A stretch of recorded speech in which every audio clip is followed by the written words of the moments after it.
Welcome to the FI Investors Podcast, helping you achieve financial independence through real estate investing, one episode at a time. We talk about personal finance, mindset, and real estate investing. Whether you're a rookie or looking to scale your portfolio, we're here to provide you with the tactics and actionable steps to achieve your goals. Here are your hosts, Diego Corzo and Ward Mahoney. What is up, Ward? Welcome to another Financially Free Fridays. What's up, Diego? How you doing today, man? Doing well. Thank you very much for being here with me.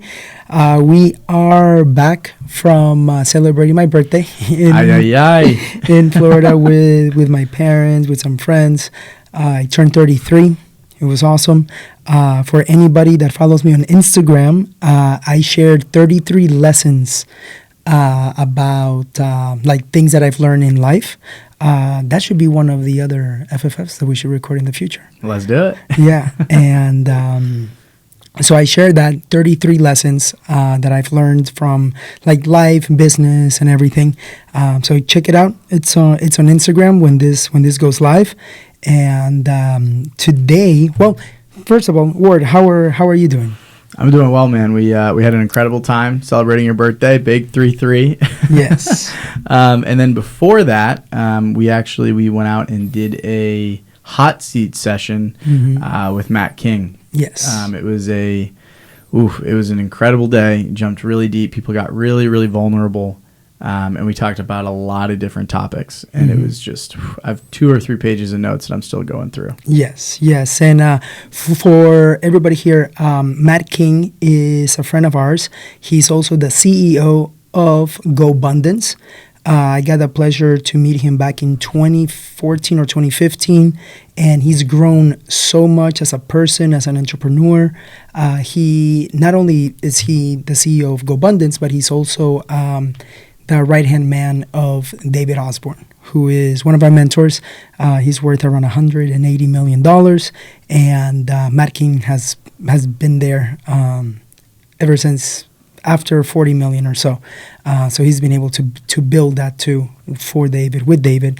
And so we got to hang out with him, as you mentioned, for this past weekend, and we got to do some hot seats for people too. The hot seat is basically is where somebody goes up front and they basically talk about what they're going through, where they need the most help at that moment. And through the power of the mastermind, right, of everybody there, collectively we're able to help them based on our experiences, based on our perspectives. And the hot seat is something too that we do at the FI Investors event, and it's one of the things that people love. So yeah. Yeah, and basically how we break that down is we gave them 2 minutes to go into whatever issue they're struggling with, and it's not just financial. It can be a relationship with a spouse, how to build a better relationship with maybe a parent, or obviously it can be financial, whether you're trying to take down a bigger deal, raise private capital, whatever it may be. And then everyone stops for 10 minutes, kind of looks at the problem, and then provides feedback. It's a super it's a great exercise, one, just to get to know everybody, but also to really connect with everyone and really understand how multiple people would go about solving the same problem, which is always very, very super fruitful conversations come about. Yes. So for today's FFF, we're going to be talking about the different lessons that we learn by being there in the audience, by being there as participants of those hot seats, and just sharing about those, because I took a lot of notes, and we're going to be talking about things that was mentioned collectively, but also things that Matt King mentioned, which were really, really good.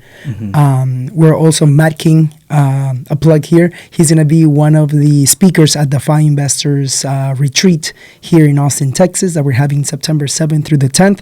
So if anybody's interested, send me a DM, send us an email, and we can chat more about that. Yeah, so if you want to reach out to at Real Diego Corzo or at W Mahoney REI, or email us at info@thefiinvestors.com. Yes. All right. So, Ward, we'll get started with some of the notes. We'll let you get started, and then Cool. I'll give my top 4 or 5 highlights. Yeah, so I think one of the biggest takeaways was, honestly, it was this one line. It was, if you haven't found your purpose is to discover it. Yes. There was definitely a recurring pattern when we were there. A lot of people would come up and just say, I don't know what's next. There was a lot of higher level people, and they've accomplished a lot. And they would come back and say, what is next, right? And then it always came back down to purpose. What is your purpose? And as you go to discover your purpose, make that your purpose. And it becomes a lot more, you're driven a lot more, what's the word I'm looking for? It's a lot more direct when you're actually trying to think of it like that. Mm-hmm. Yeah, because if not, if you feel like you don't have purpose, but you're coming from the aspect of I am lost, then that can come with you not being able to, like, not having the awareness that you can go out there and find it. Right. You're just lost, right? But if you know that you're trying to find out something, you're going to have more curiosity. And at the end of the day, if you want to find your purpose, if that's one of the things that you want to do, is be curious. Be as open as possible. Have the abundant mindset. But the act of curiosity definitely helps. Mm-hmm. Yeah. And that that's something that I feel like a lot of people might have, right, after they graduated college, maybe, or they've been in a career for, let's say, 5 years, 8 years, and they're not fulfilled. They're like, I don't think I should be doing this. Yeah. Then it comes from a perspective that they can be lost. Right. They don't know what's next. But as he mentioned, make your intention to find your purpose, then you're coming in from a better perspective. So let me ask you this. Do you see any parallels between feeling lost and having a scarcity mindset? Ooh, that's a good question. I feel like feeling lost is okay, right? Because you don't know what can be next. But staying lost for a long time is not good, because you can go into depression too. From that perspective of like that you don't know what you're looking for. So anything really it's sort of like, if you don't know where you're going, then you can go anywhere and still make it. Yeah. But that's not the point. Right? Now, coming from what you're saying about the scarcity mindset, I don't think that it's direct. I don't think that it's correlated, but sometimes you can come from the scarcity mindset and create excuses as to why you're feeling lost. Right? Yep.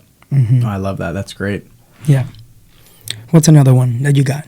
So this was dropped by Matt King, and I think this was probably my favorite line, my favorite one-liner. And it was, if you want to win an MVP, go alone.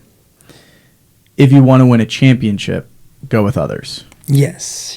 That was one really good one. And in it, he gave the example of Aaron Rodgers or something like that. Oh, yeah, such a good analogy. The analogy was Aaron Rodgers versus Tom Brady, right? And I don't know that much about football, so I'll let you explain that one. Yeah. So Tom Brady, obviously the greatest of all time, coming from a Patriots fan, multiple championships, obviously multiple MVPs.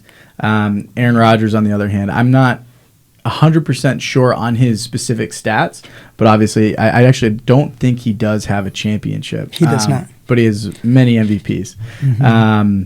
So it's just a really good lesson in life. We actually dived a little bit deeper on that analogy as well with Matt there. Tom Brady's ability to really build a team, build an environment, build camaraderie, and make sure that everyone knows their role within the team is what ultimately led to success. And what's cool about that is that obviously directly correlates to business, whether it's building a sales team, whatever it may be, whether it's real estate, building that team, building that on that camaraderie is really where great things happen. Yes, and it at the end of the day too is working with others, right? Being open that when you are working with others, there's going to be times that you might get disappointed too at things because they're not up to your standard, let's say, right? But you play together still with the mission of winning that championship, of building the best business possible or whatever project you're working on. Right. That's the idea, that you're learning how to work with others and having communication, very important. Having that like emotional intelligence was one of the subjects that we went into as well. Yeah. And being able to be a leader, direct others, and the expectations. And he said, too, when that comes, you're going to be dealing with people problems, too, and everything, right? So, but it's an understanding that is how you can win championships. Yeah, and actually, I want to say one thing that I've seen Matt, just kind of working with him and being there on Saturday, one thing that he's so good at, it's prioritizing his team's well-being, goals, and really their wants in life. And seeing him do that, I learned a lot from that. And it just goes to show that if you put others first and focus on what they want, they're going to be more motivated to help you get to what you want. So it's just, again, it falls back into that same category. When you're building a team and when you're trying to go quickly, focus on others' wants, figure out what motivates them and put their needs in front of yours. And you will, if they're the right people, get there quicker. Yeah, no, I totally agree on that one. What else? What do we have? All right. So another really one that I loved that definitely resonated with me here was your biggest, actually, I'm gonna phrase it a little bit differently. Your biggest goal in your 20s, or the most important skills that you can learn. That was it. The most important skill that you can learn in your 20s is to learn how to be happy where you are. Yes. That is a really, really, really great one. Rolando was one of the ones that said this. And one of the cool parts was that I mentioned while we were there too, is that I've lived by the quote that Hal Elrod said, because I heard that quote when I was 24 years old. He said, be happy with the life that you have as you're building the life of your dreams. I'll repeat that. Be happy with the life that you have as you're building the life of your dreams.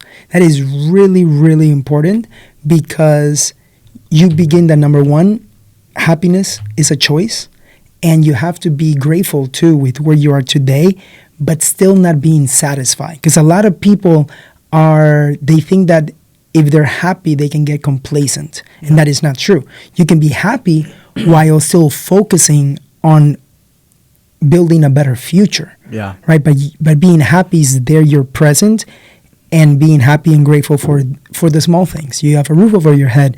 You have money to eat, to buy food, drinks, whatever. Like those small things. You have a car that you can go to work and all this other stuff. Health is one of those things, right? That just be happy with where you are as you're building that. And I feel like a lot of people, if they have that in their 20s, right, then you build that muscle of being happy in your 30s, 40s, 50s, and so on. Yeah, and I'll take that one step further too. It forces you to take a step back and just be so grateful. So one of the things that Matt mentioned, and I'm sure if you're listening to this, you're just you're into personal development. So I'm sure this applies to you as well. If you're listening to this, you've already achieved a ton. Like you said, you have that roof over your head. I'm sure, if you're listening to while you're driving off to work, you've gotten that job, you have stability, you have some level of stability, and that's to be celebrated, because a lot of people out there don't, right? And it's so easy to accomplish a goal and then immediately look to the next one and then feel like you've accomplished nothing. Exactly. But slow down, celebrate your wins, and just appreciate everything that you have. Because if you're moving and you're listening and you're consuming this content and you're with people like that, you're moving forward, and that's all that matters. Yes. And that brings on, like, going in even deeper. Yeah. It becomes more of you're just accomplishing things, but you still feel like that you're still not enough, or you haven't accomplished enough. And that is because sometimes you're comparing yourself with others, or other times is you haven't slowed down to actually appreciate where you are today. And similar to the book Gap and the Gain, then you're comparing me like, oh, I'm not there yet, right? Like, for example, if you set a goal to buy 50 houses, to get 50 doors in 2 years, let's say, and it's after year 1 and you got into 30 and you're like, crap, I'm not gonna hit there, and I feel like a failure. Yeah. I'm like, holy crap, dude, if you look back, you've bought 30 doors. Yeah. That is, number one, give yourself a pat on the back that you've achieved that, right? You've built the muscles and everything to be able to build a business like that. Mm-hmm. Then now you would be able to get to those 50 with time, but it's not like you failed. You've accomplished so much. Right. And if you put that your happiness is only once you achieve those 50 doors, shoot, it's not going to be enough, because you're just going to want to go for the next thing. Mm-hmm. Yeah. Yeah, well said, well said. It's just a constant reminder. Actually, this is feedback that you gave me when I went up on the hot seat, which I thought was awesome. When you write down a goal, right next to it, write how you're going to celebrate that goal. Yes. Steak dinner with friends, whatever. Maybe travel if it's a really big goal. Whatever it may be, celebrate the win.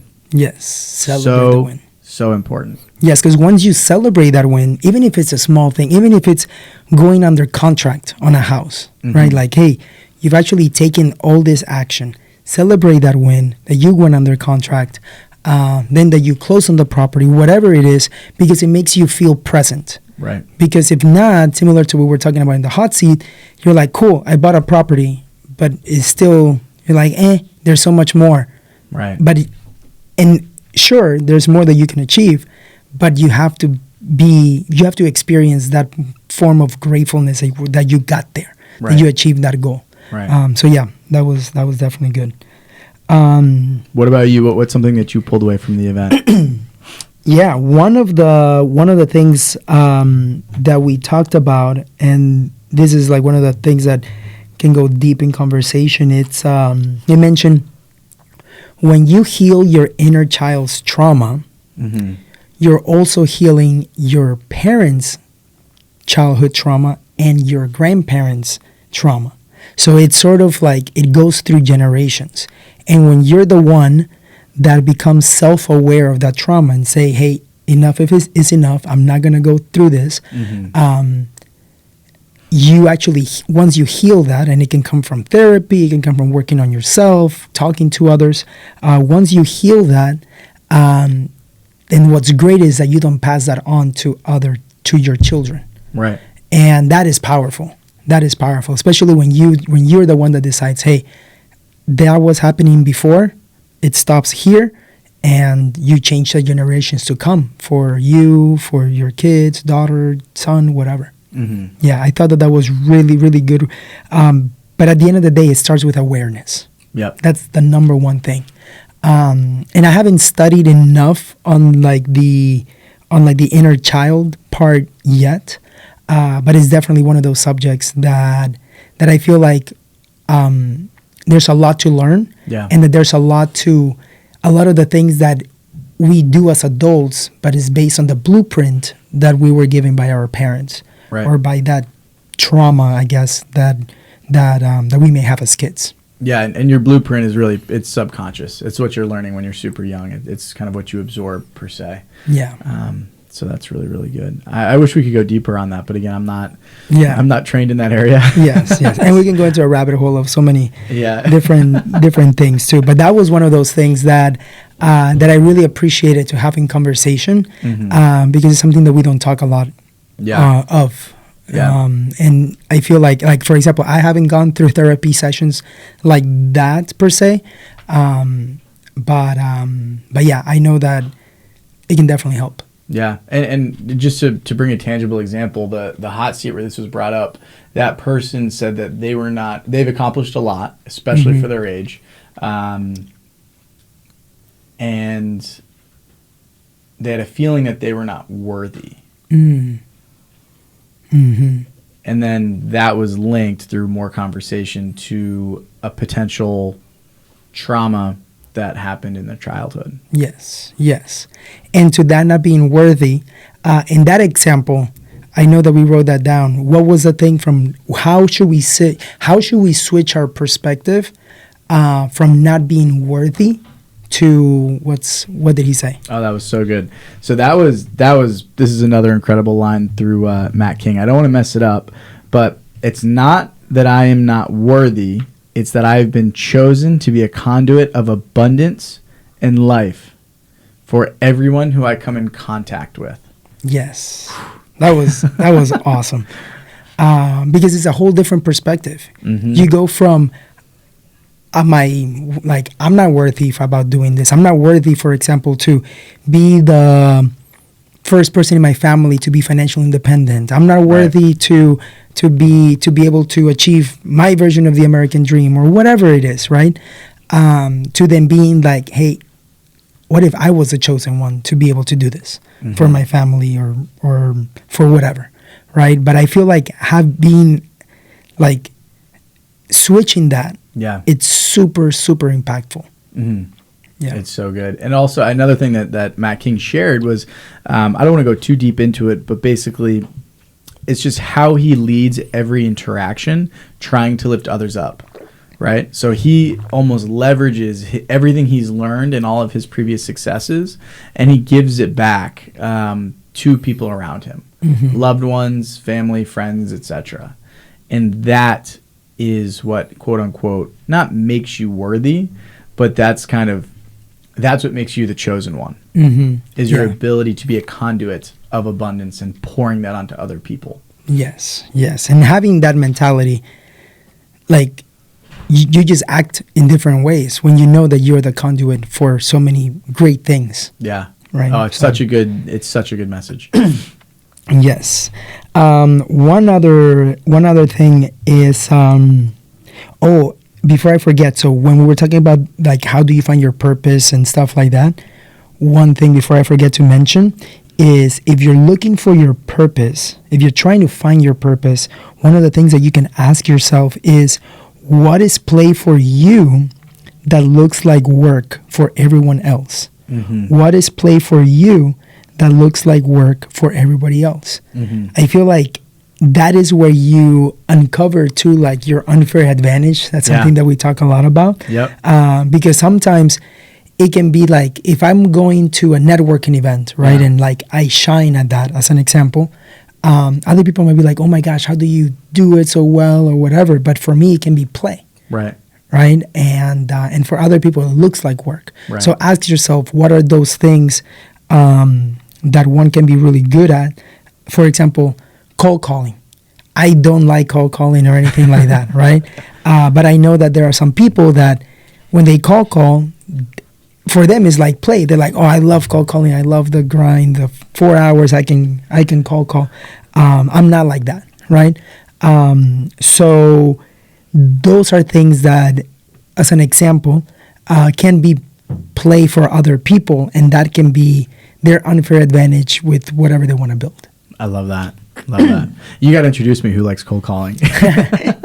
Yeah, for sure. There's some wholesalers, realtors, all that stuff. Hell yeah. All right. So one other thing that we did talk about, one of the people that was there doing the hot seat we talked about the topic of imposter syndrome. Right. And that also came from like not being enough, but having the imposter syndrome as to why, like what makes you special if you're just getting started in a certain field. Yeah. Right. And be like, why, like, I don't feel like I belong there. Or sometimes you might feel like you don't have the right answers and you're self-sabotaging yourself.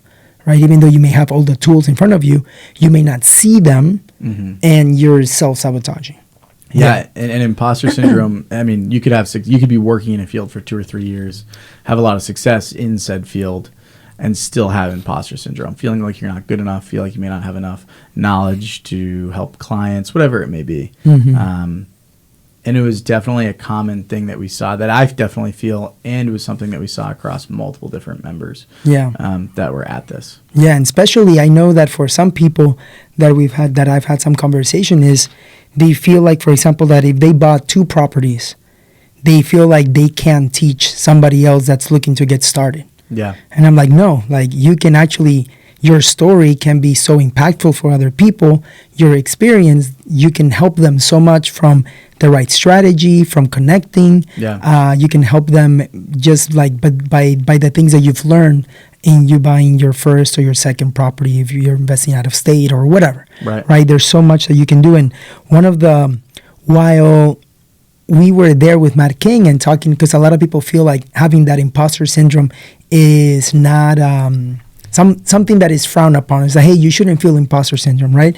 But there's always something positive for maybe some of the negative feelings. And we looked at 3 benefits of feeling like that we have imposter syndrome, right? 3 benefits of having those feelings is, number 1, strength of resilience. Strength of resilience, because sometimes when you have imposter syndrome, you're going to figure out a way to make things happen anyway. It improves your performance and the diligence with what you do. It also increases empathy and it improves your relationships. So 3 benefits of imposter syndrome: strength of resilience, improves diligence and performance, and number 3, it increases empathy and improves relationships. That was really, really good. Yeah. And so next time you're feeling that way, try to make that feeling a trigger to just recite that back in your head. So remember those 3 things. And as soon as you feel that way, just wait a minute, flip the script. Why is this a good thing? And it'll help you battle that feeling. Yes. So one last one, and we can wrap it up with this unless you have other ones. But one of the one that a lot of people have, because it happens to me sometimes too, because at the end of the day, the conversations that we have between our ears are the most impactful ones. Can improve us for the better, or can negatively impact us too. Yeah. And a lot of us we critique ourselves too much, and we have negative self-talk. Like, for example, if we fall behind on a goal, we're like, oh my gosh, I'm an idiot, I'm a loser, I'm a failure. Why are you even trying? Right? All of these issues that then is your negative self-talk, and that creates, that gives you it changes your frequency, number 1, because you're coming now from a scarcity mindset too, of that you're not enough, that you're not able to achieve what you want to achieve.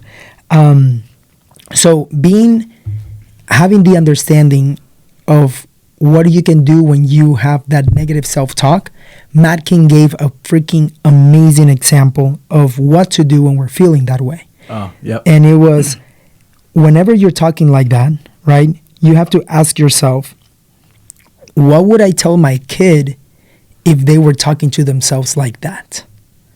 What would I tell my kid if they were talking to themselves like that? And you will see that, number 1, you will give yourself a little bit more grace and understand that negative self-talk, number 1, it's not helpful.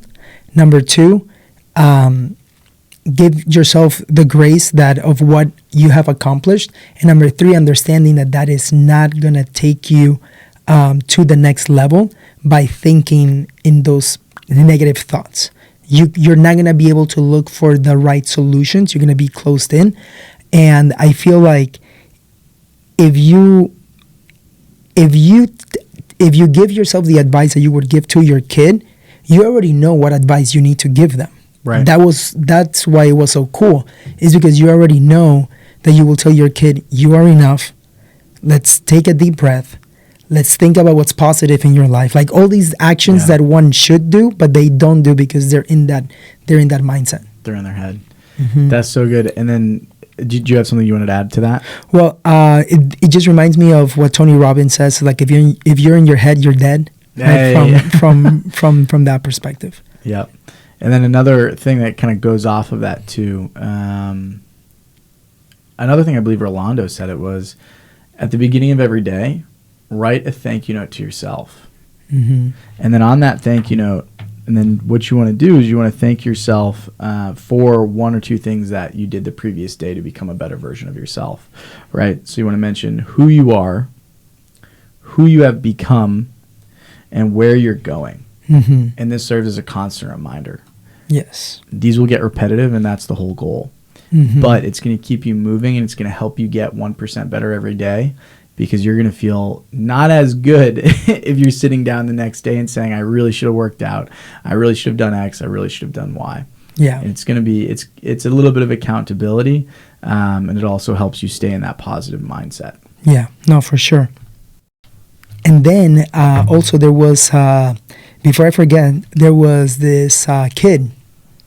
Well, he's a kid. He's 19 years old, right? I just turned 33, so now I'm like, he's a kid. No, but there was this guy. This young blood. He was 19, and he went up to me, and he asked me, Diego, what advice will you give your 19-year-old self? And I was like, ooh, that's a good one. So I told him, and this is something that I learned from David Osborne, he was like, you should not work for money or just money. You should work for equity or knowledge. Mm-hmm. That's number one. Number two, get to first base. Don't just worry about hitting home runs in the beginning. Yeah. Because by you getting to first base, you begin to build habits. You begin to get experience building that network. Mm-hmm. And if you're just looking for home runs right away, you're going to be stuck in analysis paralysis, because you begin to see home runs the more that you bat. The more that you're in the arena, you get more opportunities to see those home runs. Yes. So that was number two. And number three, I told them to gain a skill, like to learn how to sell.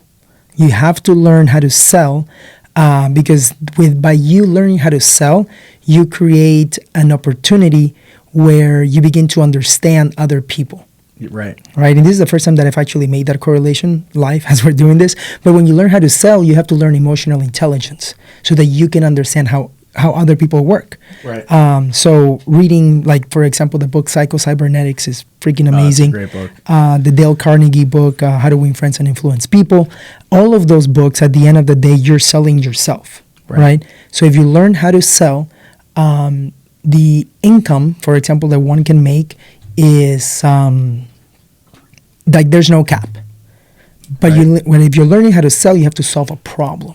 Right. So I told him, learn how to sell, but solve a problem. If you can do that, you'll be set. But that also comes with learning emotional intelligence. If you can be emotionally intelligent at freaking 19 years old, dude, or like you freaking 26 years old, almost 25. It's like learning those skills is huge. It's huge. It will help you a lot. I want to add one thing there to the beginning. So the first point you made was either work for knowledge or equity. Mm-hmm. Matt King had which I haven't heard. You've been preaching that to me ever since we met, actually, one of the first events years ago. But he had an addition to that, and he said that knowledge is a future check for equity. Mm-hmm. It's a future check to be cashed. You're right, excuse me. Is a future check to be cashed. Mm-hmm. Which hopefully would be in the form of equity of some kind. Mm-hmm. Really good way to think about it. And that also makes me realize the importance of, again, building that skill set. Mm-hmm. You're building the knowledge, you're building the repetitions to have that skill set to add value. That'll give you a piece or a part of a larger organization, or a real estate deal, whatever it may be. I thought that was fantastic. Yes, no, 100%. And then with this, we're gonna wrap it up with the formula that he shared for just as we were talking in one of the hot seats that dealt with finances. Mm-hmm. He did give a formula that I feel can help a lot of people. Yep. And it is as simple as income minus expenses equals your savings, mm-hmm. right? Your monthly savings. Your monthly savings. Yep. And then if he recommended for everybody to have a rainy day fund, mm-hmm. right? And let's say that it was 6 months, then you take your monthly expenses times 6. Mm-hmm. That should be how much you need to save. Right. So then you can continue with the formula. Yeah. So then you're going to take your cash in all accounts, minus your rainy day fund will be your investable capital. Exactly. Your money you're going to go out and try to deploy, your deployable capital. Mm-hmm. That deployable capital at a 17% annualized return will double every 4.2 years. Exactly. So it gives you a framework for thinking about, where am I now? Do I have my rainy day fund? And if you don't have that rainy day fund, you shouldn't even be thinking about investing. And then once you have your investable capital, what is the vehicle to get you that 17% annualized? Yes. And it's really important to get you to that rainy day fund, because if shit hits a fan, if something happens, right, at least you are okay, or you have that zero. That's something that I talk about too, is like having that zero in your bank account. That rainy day fund is that zero, and then you can invest everything else. Right. And what's important is that if you have a family, if you have a spouse, it's important to have that zero, have a discussion with your significant other, and ask them, okay, what is that money that you can sleep well at night? Yeah. Because what you don't want is, you don't want somebody that is stressed, that feels like, oh, they're just losing money, or that you're risking everything. Right. We also talked about like being less risky, right? It's like having calculated risk. But it all comes from having that rainy day fund, or having that zero. That's really important. So, Diego, let me ask you this. Say if you're a younger guy, girl, whatever, no children, no dependencies, and you're trying to be more aggressive, right?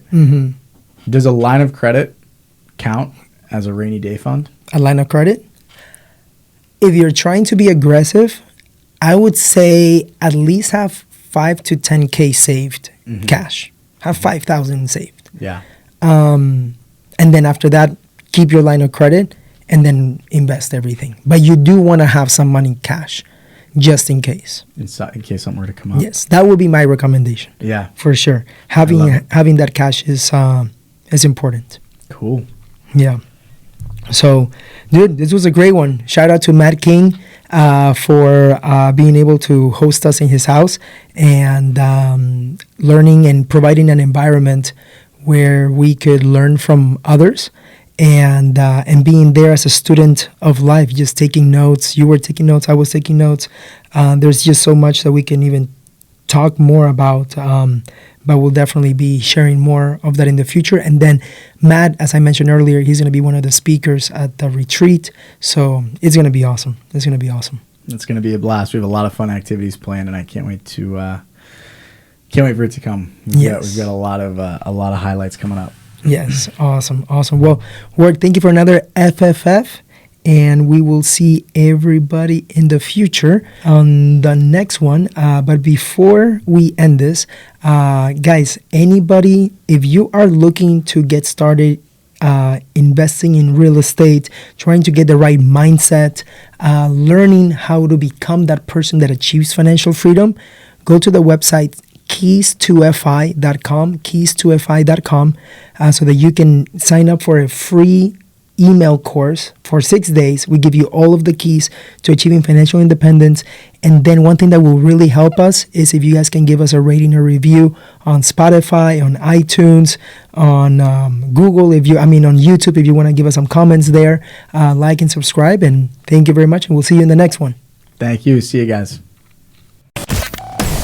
Thank you for listening to the FI Investors Podcast. Make sure you subscribe so you don't miss any future episodes. And share this with a fellow real estate investor who you think would find value in what we do. Until next time.